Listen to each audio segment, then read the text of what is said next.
The best toddler sleep hack is a toddler alarm clock. It's not like a regular alarm clock. It's not going to wake your toddler up if they're sleeping, but the light is going to change from red to green when they're allowed to get out of bed. It can be used with toddlers as young as 18 months to 2 years, depending on how much they understand. It's perfect if you have kids who are waking up really early in the morning and you want to teach them to entertain themselves and stay in their room until you are ready to get up. Also great for kids who are waking up early from nap times, or if you're transitioning from a nap time to a quiet time, and your kids won't ask you over and over when they're allowed to leave their room. Trust is my favorite. It's the one that I have. All you moms-to-be should register for it. It goes from being a sound machine to a nightlight to a toddler alarm clock, and you control it from your phone.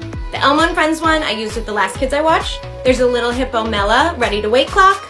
There's the My Tot clock, and this one's the best price. It's the Merari OK to Wake toddler alarm clock. Follow me on Instagram and head to my stories to vote on what I should talk about next.